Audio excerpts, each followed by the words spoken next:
Hello everyone, and welcome to my YouTube channel. If you are new here and if you are returning, then welcome back.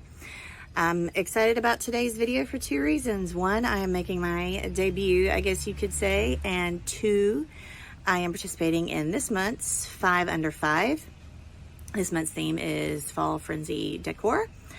So I have 5 cute fall decor projects for you today.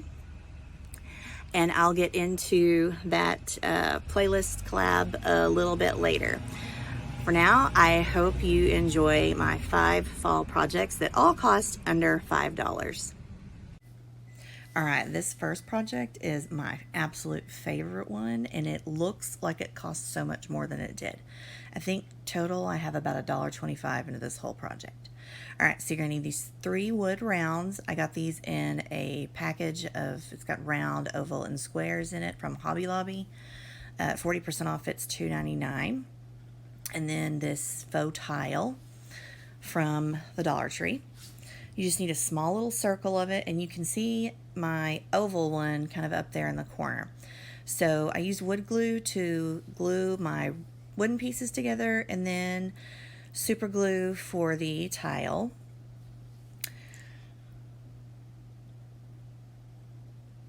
And then I thought it would be easiest to string all the beads together and glue them down like that than to just glue them one by one. So one trick I like to do when threading a needle with kind of the larger twine is I like to use a piece of washi tape, and I fold it over a couple times, but then just kind of make a flat piece, and that will just slide right through the eye of the needle really easily. And I sound a little bit hoarse right now, I just realized. I apologize. All right, so it does take quite a few of these tiny little beads. I got these in a package of, I don't know, there's like 800. It's not all the small one, it's different sizes. That's the smallest, and it goes all the way up to the 20 millimeter, I believe. But I got it from Amazon, and I will link that down below. All right, I already have one side done. Here is the other side. I make sure that I have enough, and then I tie it off. I lay it down here a second and kind of spread them out a little bit, because down at the bottom it was a little bit tight. So spread them out a little bit. And then I do use super glue. Now on the first one, my oval, I went all the way around. First of all, I felt like that kind of wasted some beads, and second one, it was a little bit, not a whole lot, but a little bit harder to do, so I decided to try it in 2 sections this time, and I think that did work a little bit better. So I put super glue on just about a third of it, and that's what I decided to do, just kind of work in thirds. Basically work so that gravity was doing a lot of the work for me. So I just kind of set them on top, and I did kind of press them into place and would push them down every now and then. And then I do, in a second, I will prop it up with something. Once everything is exactly where it needs to be and I know it's not going to move or whatever, I prop it and then just let it dry. I do periodically check to see that it's dry. It doesn't really take very long. It's obviously, it takes longer than hot glue, but I did think that super glue was the best choice for this particular project. So I just kind of prop it up, let it dry. Once it was dry, I went on to my next section, and I just do the same thing 2 more times. So I work just kind of in, like, again, it's in thirds, just so that gravity's going to be doing the work for me. I set it on top and press everything into place, and then prop it up so that it will dry and not fall over and get ruined.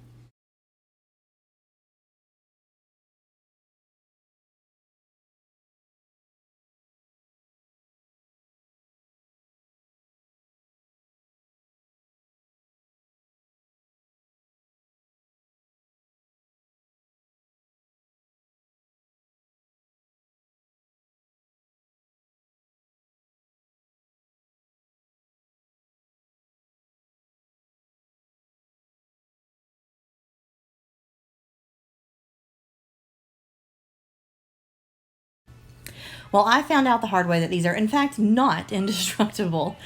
So I dropped it. A couple of the beads broke off. So I had to do a little bit of, reconstructive surgery. I can't talk. All right. So I just cut the twine where the bead was. And I only show you this side because I do the exact same thing on the other side. So it did kind of loosen up a couple of the beads around it. So while I was gluing in the new bead, I went ahead and re-glued those down as well.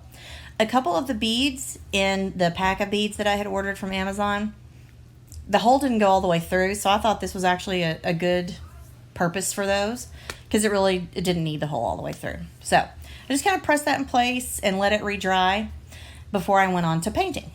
So I wanted a white pumpkin, but I did not want bright white. So I mixed in a little bit of burnt umber from Apple Barrel, mixed it in really well, and I just did one good coat of paint on all of the wooden parts, and then I did go ahead and give it 2 coats over that faux tile because the tile still kind of showed through. So the main thing here is that you just really want to dig in with your brush basically over the beads and all those little crevices on the side and all of that, and even a little bit on the back to make sure that your beads are really completely coated. And kind of the same thing on that tile piece, because if you're just wiping across it, you're gonna miss some. So I went over that really, really well as well. And like I said, I did give the tile part 2 coats.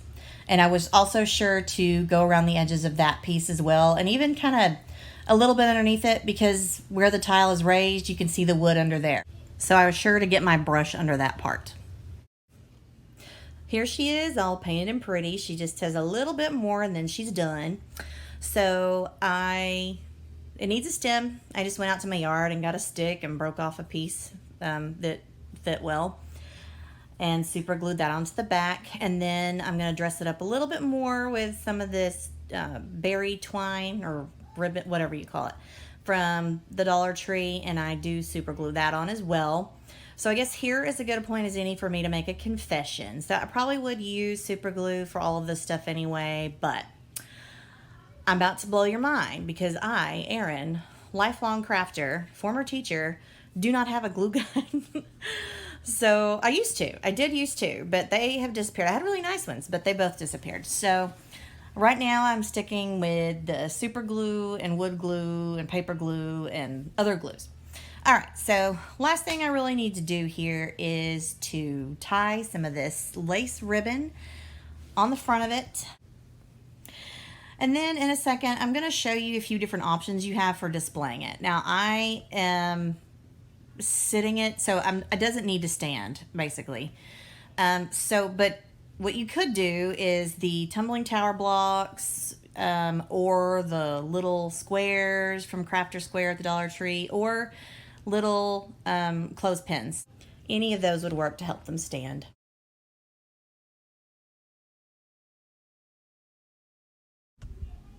I got this little table sitter with the wobbly leaf on it for about $2 at Dirt Cheap. So first I ripped off the fabric. And it really truly was cute as is. I know a lot of you are probably like, what is she doing? But it just really didn't match what I had going on. So ripped off the fabric, which that was fairly easy. Now this part, on the other hand, this was a whole other story. So I tried pulling really hard, and I tried heat, and I tried my Cricut weeding tool. I tried my Cricut spatula. I tried some more heat and remembered that that's going to make metal really hot. And then tried my spatula again, and I do eventually prevail. Okay, so the colors I'm using a lot of for fall are this English Ivy Green and English Navy. I decided to go with the green because it is so similar. It is extremely similar to what's already on there. It's just a little more olive, so more of what I like, I guess. And I coated all of it except for the very interior because I'm covering that anyway. And I did paint the leaf. Now initially I was going to paint it, I wanted it to be like this solid green. But then when I started painting it and the vines of the leaf and some of that color kind of started to show through, I really thought that was pretty. So I just left it at one coat and even kind of brushed over it again so it was a little thinner.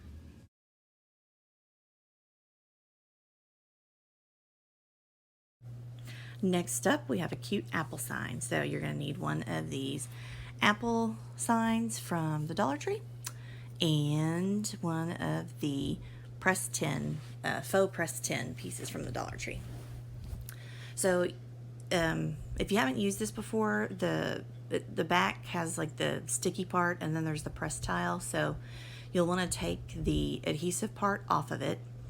I just kind of moved my leaf back out of the way and then I went over and traced it. Off screen, I glued it on and then cut it out with my Cricut craft knife. I prefer that than to cutting it out with scissors and then gluing it on later. It just always ends out looking better for me this way. So then I went on to painting. I used burnt umber for the stem, the green English ivy for the leaf, and I did both sides. And I was sure to go around the side of the sign as well. And then for the red, all I have is this really bright real red from Apple Barrel, and I didn't want my apple to be quite that bright. So I mixed in some burnt umber and then just painted over the entire apple. And that's pretty much all I did for this project. Now, when I'm painting it, I do kind of smush it in all over everywhere to make sure that I get full coverage. And then I swipe it to thin it out a little bit.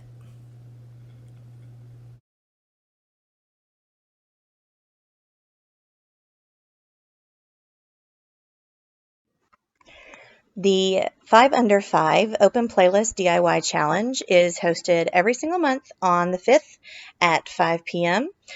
The hosts are always Emily from Farm Charm Chic and Missy from the Crafty Cove DIY, and there is always a guest host that is Robin from Robin's Buys and DIYs this month. If you have not checked these ladies out, you absolutely need to. Farm Charm Chic is how I found out about the 5 Under 5 challenge playlist, and I have binge watched all of her videos, and I love all of them. I've just gotten started on Missy from the Crafty Cove, and I really like her as well. Moving right along. All right, so this came from the Dollar Tree. There's supposed to be 8 in there. There's only 6, so it was only 50 cents. And all I did was paint them that same red that I used with my apple sign and painted the stems burnt umber. So that's it for the apples. And then I've got to make the apple barrel. I actually got this idea from Creative on the Cheap, so you should check out her channel and see what she did. Hey, for the apple barrel, you are going to need one of those wood rounds from that Hobby Lobby package and a whole lot of clothespins. I initially started using super glue to get those on. They did work better, but it was taking forever and kind of getting on my nerves. So I gave up on that, and I probably shouldn't have. I mean, it's holding up, but you know, I don't know. Anyway, so then I used this Gore tape. It is really, really good tape, and it, like I said, it is holding up, but I don't think it's as good as the super glue. So you take your clothespin apart, and then you put it on with that bottom narrow interior edge, basically. Now, if you have any idea what to do with all of these little spring pieces that came off of that, give me a shout. Give me a comment. What would you do with them? I need some ideas because I have a ton of them left over. I've seen them used on necklaces, but beyond that, I don't have any ideas. So anyway, so I just keep doing that all the way around, and I got to where I was doing one on each side and then holding it with one hand and then putting the new ones on with my other hand. Again, I really would stick with the super glue instead of the tape. All right, so I kind of left some gaps because to me it made it look a little more like an old wooden apple barrel, and I left it the natural color because I thought that worked already as well too. So then I went around with my super glue and some excuse me, and some twine, and I just put them in the little recessed area there where the spring was, and I did also go around the bottom with the twine as well.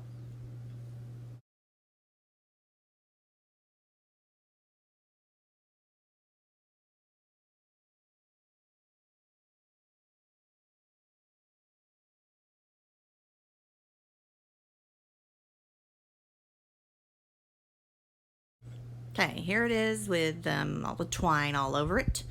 And then I just took some raffia I got at Walmart. It was a package of it, I think, for like $2.99 over in the floral section. And then just shoved it in there. I probably should have put something on the bottom first, and I may go back and do that.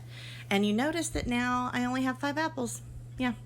My son did something with the other one. Not really sure. He thought they were toys.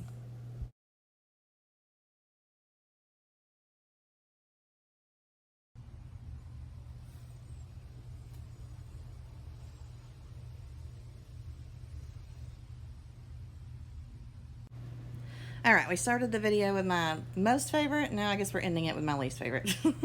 I guess I probably shouldn't say that. Anyway, so I used this cute little coffee sign and the Crafter Square vinyl, the buffalo plaid from the Dollar Tree. That sticker on the back was really hard to get off.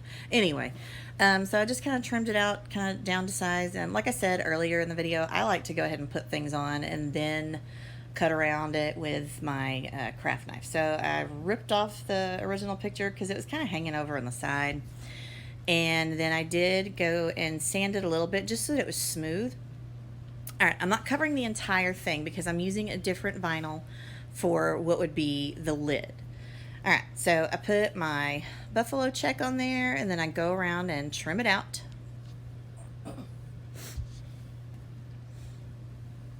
To me, this is just, I don't know, it always just ends out looking better when I do this. When I try and cut things out and then put it on there, it just doesn't look as good. I always end up with stuff hanging off. Anyway, I don't know.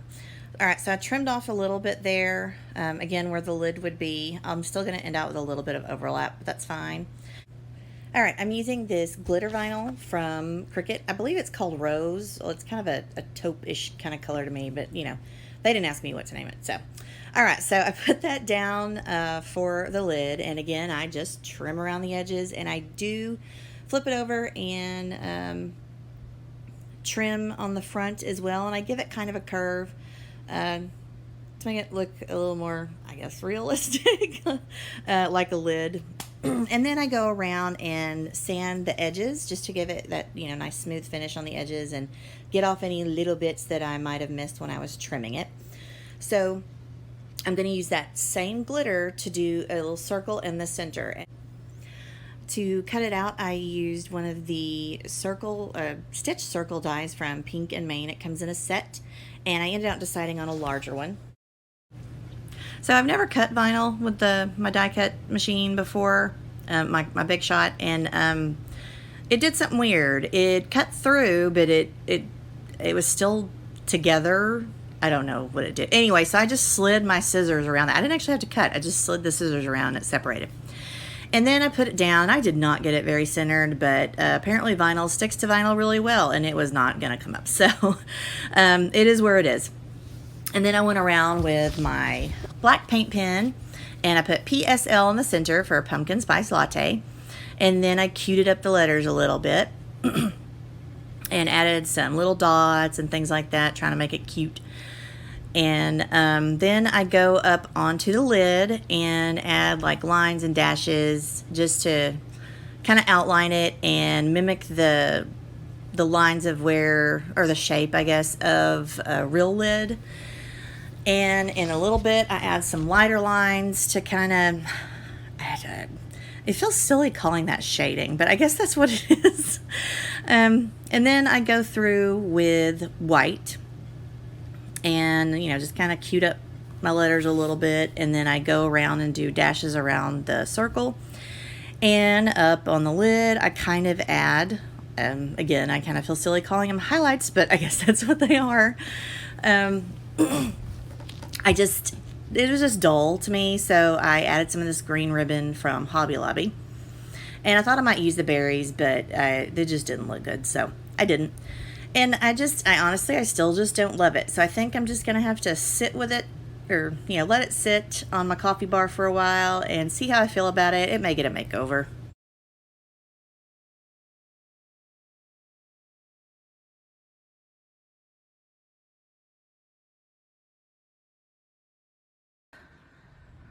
All right, well, that's it. I hope you enjoyed all 5 of my fall projects that all cost under $5.